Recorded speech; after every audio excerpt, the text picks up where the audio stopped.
So the next section is about board work and leadership dynamics.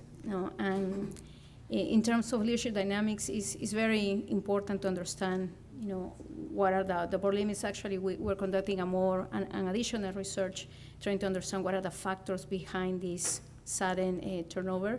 And one of the big things that we're finding is that there is no clear understanding in terms of how we have to work or how we can work together as board chairs and heads.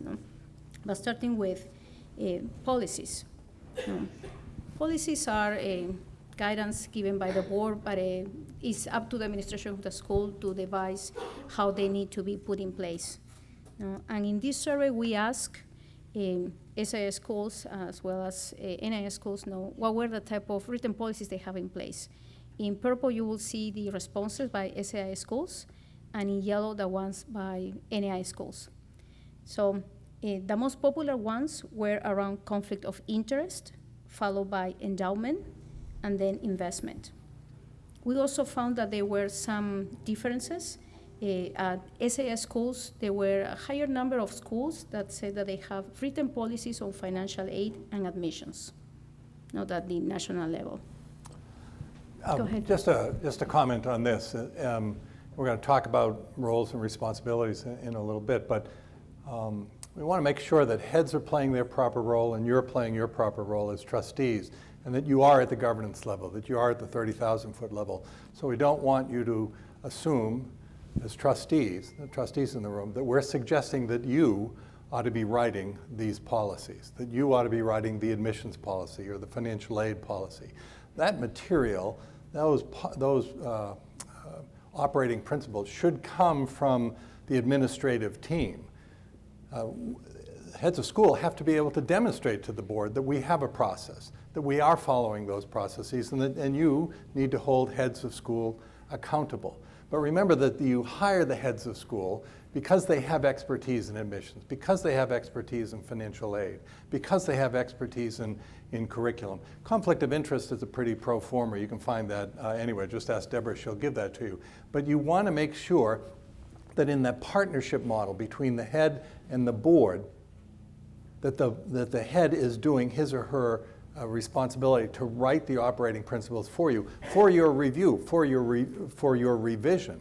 But it's not something that you want to start with, that should come from the head, and then you hold him or her accountable for following those policies throughout the year. Thank you, Jack. And here is another set of board written policies. And what we notice is that among SAIS schools, the least common ones were around diversity, equity, and justice, and also around bullying. And the difference with the national numbers was that for NAIS schools in general, the least frequently found written policies was around substance abuse and also bullying.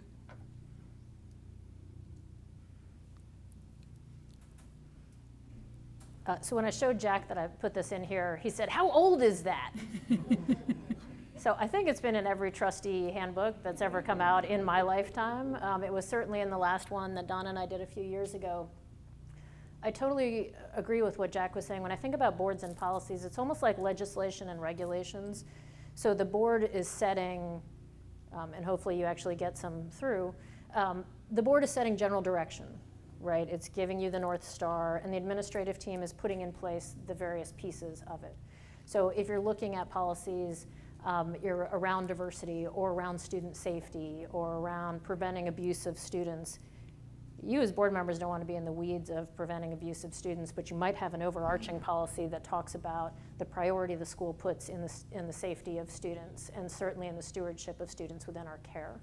And then the administrative team is going to get into, okay, what does this look like from a training perspective? What does this look like in terms of how our campus is reviewed? And you as board members can ask for input on that from a risk management standpoint. But I love this picture because it really talks, it speaks to, frankly, where most of the problem areas are, right? It can be in here, these shared decisions. This is when things get the most gray, right? We're pretty good usually about knowing what's in this space. And then up here, what are the board's decisions, even if school leadership doesn't necessarily agree with them. But keeping this in mind about where you're spending your time and how you're spending your time can be helpful if you're developing policies. I've been getting a lot of questions about this too. How do we think about policies? How do we develop them? This is an art, not a science. I could give you a whole list of policies. I mean, I'm sure that'd actually be a fun game one night, is just to say like, oh, what other policies do you need? And most of them for schools, they're memorial clauses, right? Something went wrong and then you implement a policy around it. But bear this in mind in terms of where you're spending time and where that authority lies to be developing different policies. So we also ask about the way that the board is working with the head, and these questions are more related to board culture and why it's important to be aware of board culture. Culture is difficult to define, but generally is shaped by the informal or formal rules, traditions that have been enacted over time at the board level. But the reason why it's important is because it also affects the way the boards interact with each other, with the head and the work that they do. So, for instance, it also affects the way you deliberate, you act, and so it's important really for boards to keep a collegiate and work that is focused on the mission of the school. So in terms of different aspects of how the board works, we ask, again, the heads represented in the green and the board chairs represented in yellow, different ways in which they work.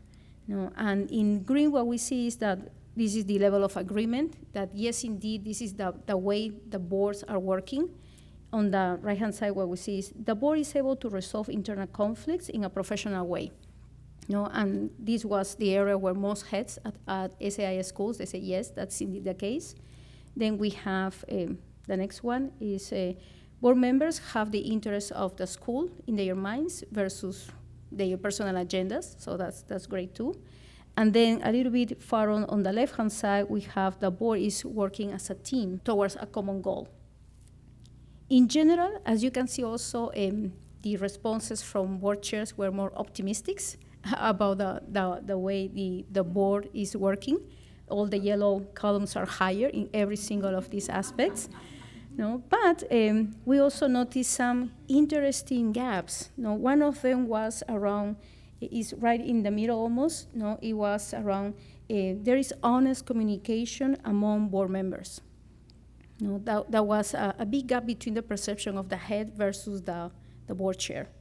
And both groups notice also two big areas for improvement, and these are at the beginning of the chart.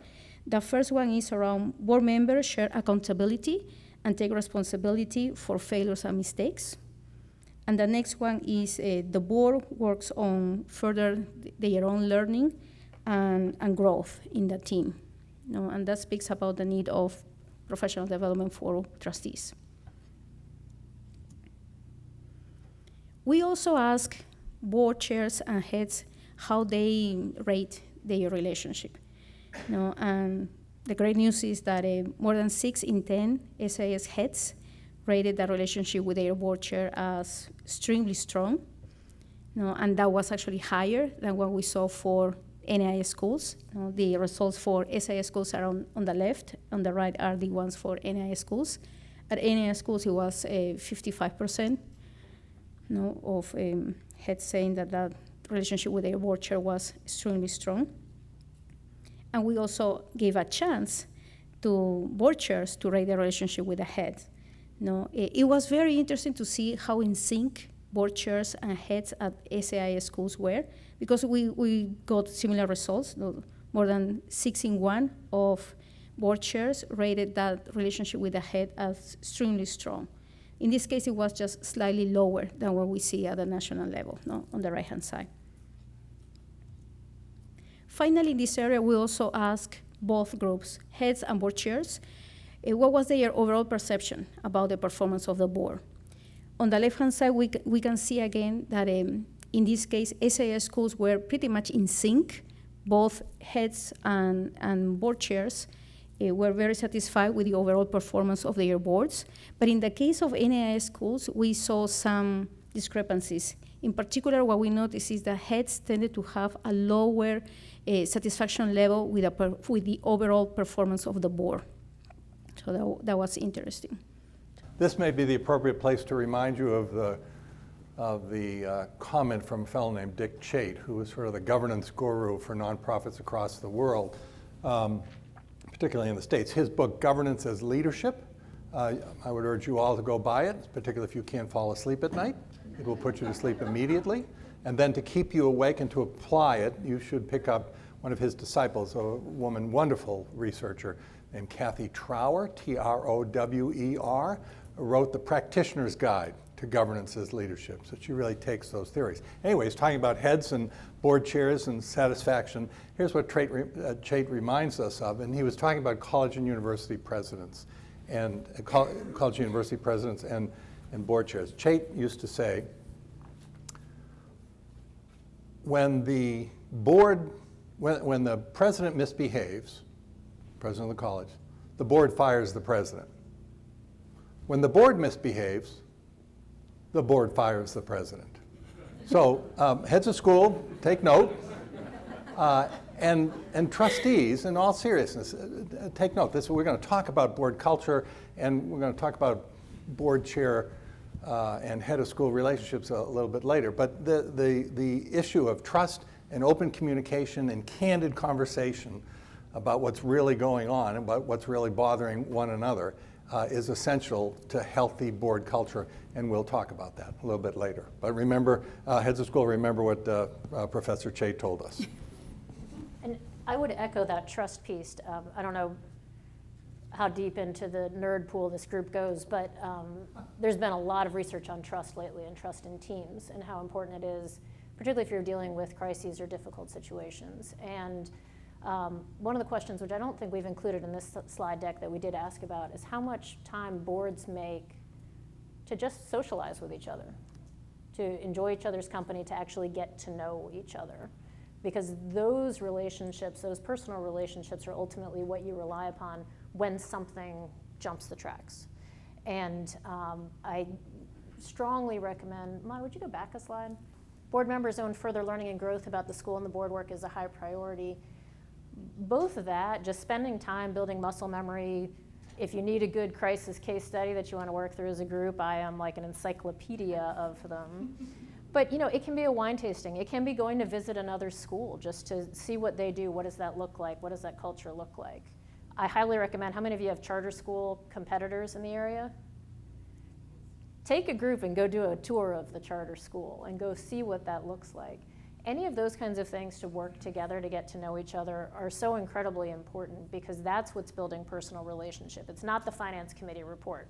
That builds a different kind of a relationship. But how do we build those connections between board members and with the administrative team and the board? So evaluations. We also ask questions about how frequently was in place a formal evaluation for the board and for the head. And what is important to have evaluations? In the case of the board, for instance, a formal board evaluation gives the opportunity to the group as a whole to have a holistic view of what is working well and what might need to be changed. It also is a starting point to discuss learning opportunities or professional development opportunities for the board. So in the case of SAIS schools, what we found was that 6 out of 10 SAIS schools conduct a formal board evaluation once a year. We also found that that number was lower than what happens at NAIA schools. On the right-hand side, it is more than 7 in 10. And the reason for that is because 21% of SAIS schools do not have a formal board evaluation, in comparison to only 12 at the national level. So SAIS actually has a board evaluation survey. So there is absolutely no excuse for you not to do a board evaluation. How many of you in here do a board evaluation? How many of you are not going to raise a hand in that question going the wrong way to save your life? You really do want to do this. You can, in ours, NEIS has one, BoardSource has one. I don't care if you make up your own. Just do something. Mix it up every couple of years so people don't fall asleep when they're doing the board evaluation. And add some of your own customized questions to it. It just gives you a good check-in so that you see how engaged people are. And ask people about their board service. Are they satisfied with what they're doing? Are their skills being used? All of those kinds of things, just to keep them engaged, because you want feedback on this front. You want to know what's happening with your board. Mm-hmm. I would also add that research also shows that boards that have a frequent or regular evaluation tend to perform better in some core areas like having a strategic plan, monitoring the progress that the school is making towards goals, and also a better understanding of the roles of the board and the head. And so that is another reason why to conduct an annual evaluation. In terms of heads evaluations, the numbers are higher in this case. On the left-hand side, we can see that more than 7 in 10 SAIS schools conduct a head evaluation once a year. Only 6% of the schools in the survey said that there is no formal head evaluation. But still, it was slightly lower than what we see at NAIS schools. More than 8 in 10 of NAIS schools have the formal head evaluation.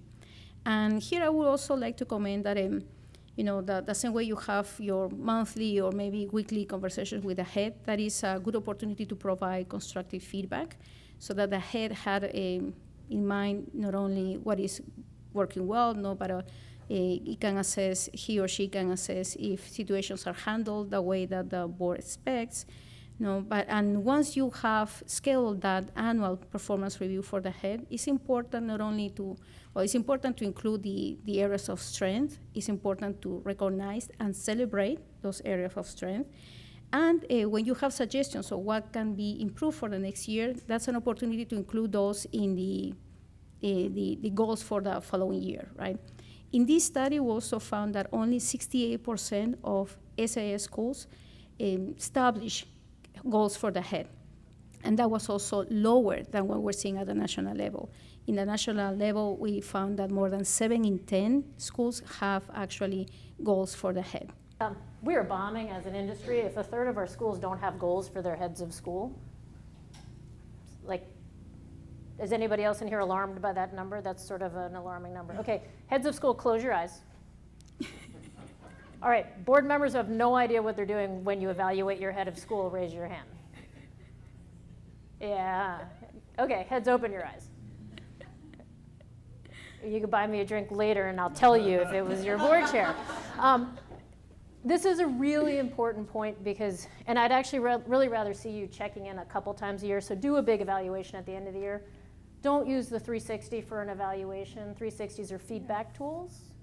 I'm happy to get on my soapbox on that one at any point in time. But you really want an evaluation tool. How many would just wish you had a better tool to use than what you've got right now? Because one of the questions I've been getting as I've been sort of gallivanting around the South is, are you going to develop a heads evaluation tool similar to the governance survey just to give schools a jumping off point? So it's just one thing that we're potentially looking at. So the last piece that I wanted to share with you is around board roles and responsibilities. And the importance of this is because research also shows that a good understanding of the boundaries and the responsibilities of the board impact the performance at the school, right?